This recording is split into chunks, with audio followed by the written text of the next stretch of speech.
ایران کے پاس middle asset میں سب سے زیادہ آئل ہے،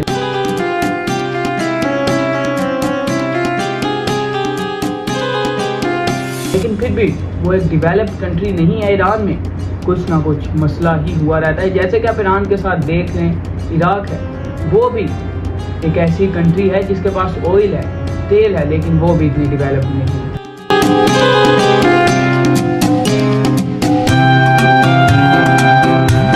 آپ دیکھیں سعودی عرب، دبئی، ایک چھوٹا سا ملک جس کے پاس آئل ہے اور وہ کتنا ڈیولپڈ ہے، کتنا امیر ملک ہے۔ سعودی عرب کو آپ دیکھ لیں کہ وہ کتنا ڈیولپڈ ہے، اور اس کے بعد کویت کو بھی آپ دیکھ لیں تو وہ بھی ہمیں ایران سے ڈیولپڈ ہی نظر آئے گا۔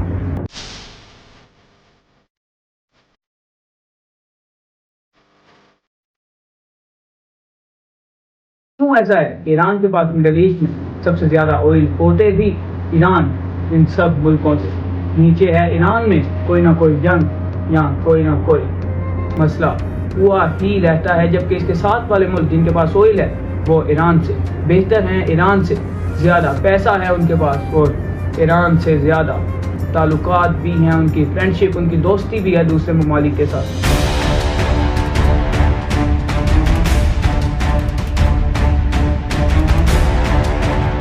ایسا کیوں ہے؟ یہ جو فرینڈشپ آپ کو میں نے کہی کہ یہ جو دوسرے ممالک کی فرینڈشپ ہے، دوسرے ممالک کے ساتھ دوستی کی رکھی ہے، وہی ان کی سب سے بڑی طاقت ہے جو ان کو پروگریس میں مدد کرتی ہے۔ اور ایران نے ایسا نہیں کیا تو آپ اس کے حالات دیکھ سکتے ہیں کہ آئل ہونے کے باوجود بھی وہ ایک غریب ملک ہے۔ غریب تو نہیں بلکہ وہ ایک ایسا ملک ہے جس کے پاس دنیا میں سب سے زیادہ آئل ہے، نیچرل ریسورسز ہیں، لیکن پھر بھی وہ پروگریس آج تک نہیں کر سکتے۔ آج ہم اسی کے بارے میں جانیں گے کہ ایران نے آج تک، ابھی تک اتنا آئل ہونے کے باوجود، نیچرل ریسورسز ہونے کے باوجود ترقی کیوں نہیں کی۔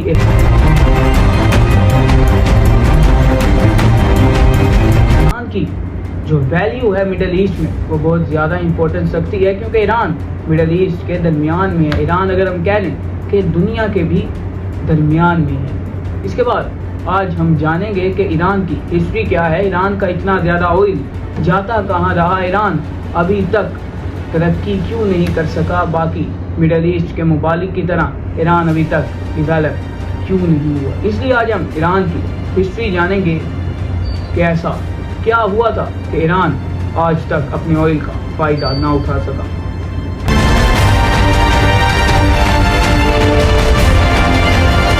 بات ہم شروع کریں گے کہ جب ایران پر برٹن کا کنٹرول تھا،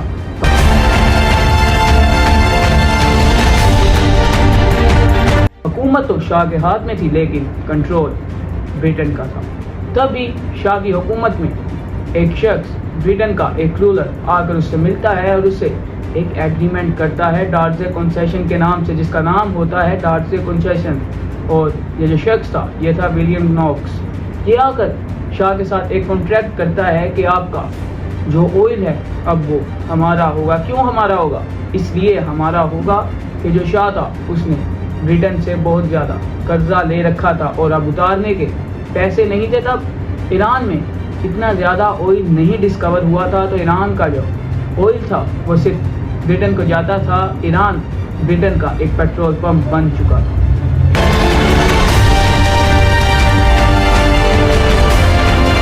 کیونکہ ایران نے اس کا جو قرضہ تھا وہ ادا نہیں کیا، تو انہوں نے ایران سے کانٹریکٹ کیا کہ اگلے 60 سالوں تک ہمارا آئل تمہارا ہوگا۔ اس کے بعد ایسا ہی ہوا، برٹن کو آئل جانے لگا، اور جو آئل پر کنٹرول کرے گا وہی ایران پر کنٹرول کرے گا، کیونکہ ایران کی جو اکانومی تھی اس کا سب سے بڑا حصہ جو ہے آج بھی اور پہلے بھی آئل پر ہی تھا۔ برٹن ایران پر کنٹرول کرنے لگا۔ ولیم نوکس کے اس ڈارزے کنسیشن کانٹریکٹ نے ایران کو گھٹنے ٹیکنے پر مجبور کر دیا، لیکن جو شاہ تھا وہ بہت ہی عیاش آدمی تھا۔ وہ اپنی آسائشیں پوری کرنے کے لیے ایران کے خزانے سے پیسے لیتا تھا، وہ قرضے لیتا تھا اپنے لیے نہ کہ ملک کے لیے۔ اس لیے اس نے جو ایران تھا اس کو برٹن کا پیٹرول پمپ بنا دیا۔ جو برٹن تھا اس نے ایران میں اپنی ایک کمپنی بنائی، اینگلو ایرانین آئل، جس کا کام یہ تھا کہ وہ ایران کے آئل پر کنٹرول کرتی تھی۔ جیسے ہم دیکھتے ہیں کہ سب کانٹیننٹ میں انگریزوں کی ایک کمپنی تھی ایسٹ انڈیا کمپنی، اس نے انگریزوں کو فائدہ دیا. اس طرح اینگلو ایرانین کمپنی نے بھی برٹن کو ہی فائدہ دینا تھا. تو ایران کا خون چوسنے لگے، ایران کا آئل لینے لگے اور ایران کو گھٹنے ٹیکنے پر مجبور کرنے لگے، کیونکہ قرض تو ادا نہیں ہوا، قرض کے بدلے وہ آئل لے جا رہے تھے. ان کا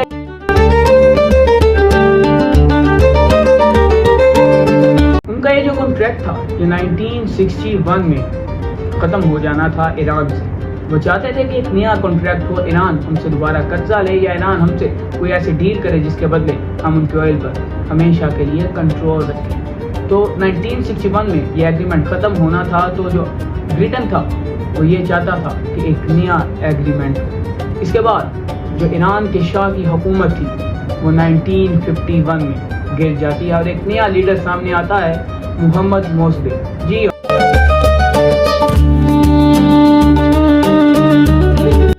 یہ وہی شخص تھا جس نے برٹن کو آئل بھیجنا، تیل بھیجنا بند کر دیا تھا. اس نے آئل کو انٹرنیشنل ریسورس بنا دیا تھا کہ یہ ایران کا ایک نیچرل ریسورس ہے، یہ ایران کے لیے استعمال ہوگا، ایران ہی اس کا فائدہ اٹھا سکے گا.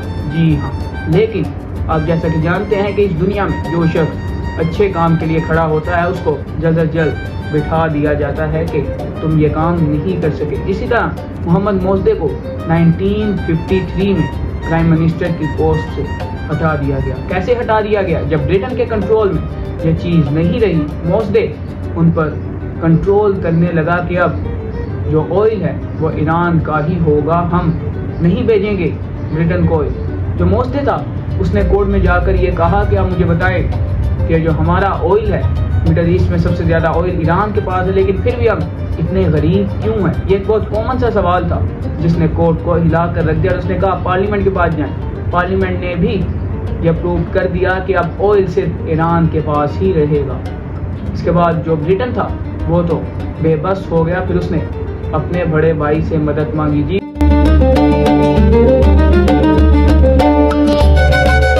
امریکہ سے مدد مانگی. پھر CIA نے ایک آپریشن کیا، آپریشن ایجیکس، جس نے محمد موصدق کو گرفتار کر لیا. محمد موصدق کو گھٹنے ٹکوا دیا اور اس کو جیل میں ڈال دیا. جی ہاں، 1953 میں تقریباً 3 سال کے بعد محمد موصدق کی جو حکومت تھی، محمد موصدق کی جو پاور تھی، اس کو ختم کر دیا. کیوں؟ کیونکہ وہ اچھے کام کے لیے کھڑا ہوا تھا. اس نے برٹن اور امریکہ کو للکارا تھا، تو اس کو بٹھا دیا گیا، اس کو جیل میں بند کر دیا گیا. پھر ایک حکومت آئی پپٹ کی. جی ہاں، برٹن اور امریکہ کے پپٹ کی حکومت آئی شاہ رضا پہلوی کی، جس نے ایران کو ایک اسلامک کنٹری سے ایک یورپین کنٹری میں بدل دیا، اس کو ایک ماڈرن سسٹم میں کنورٹ کر دیا ایران کو.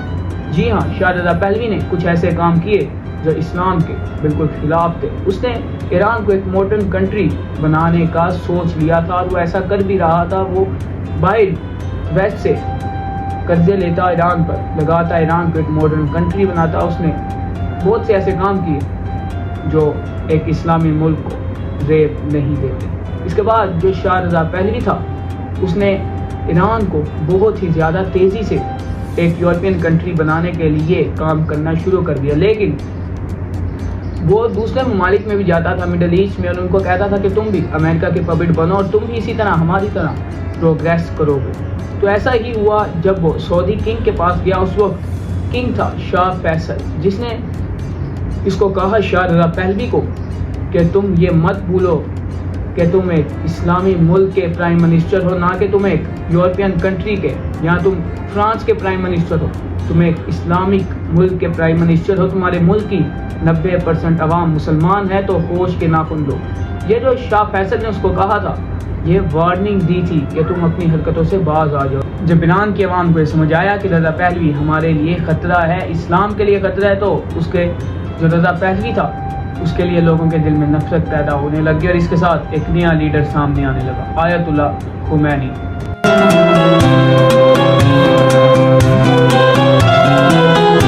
آیت اللہ خمینی نے ایران کی عوام کے لیے تقریباً 14 سال عراق میں گزارے. اس کو جلا وطن کر دیا گیا. جب پہلوی کو لگا کہ ہمارے لیے خطرہ ہے تو اس نے آیت اللہ خمینی کو جلا وطن کر دیا. لیکن جب پہلوی کو یہ لگنے لگا کہ میری حکومت خطرے میں ہے، کیونکہ 14 سال کے بعد خمینی پھر ایک بار ایران میں آئے اور پہلی 1979 جنوری کو امریکہ گھومنے کے لیے گیا، پھر واپس کبھی نہیں آیا۔ فروری میں اس کی حکومت گر گئی اور اپریل میں جا کر خمینی ایران کے سپریم لیڈر بنے۔ اس طرح ایران ایک بار پھر اسلامی ملک بنا، خمینی کی حکومت آئی، وہ سپریم لیڈر بنے اور ایران ایک بار پھر اسلام کا گہوارہ بن گیا۔ لیکن جو ترقی تھی اس وقت تک ایران نے نہیں کی، کیونکہ آئل کا ابھی بھی کنٹرول ایران کے پاس نہیں تھا۔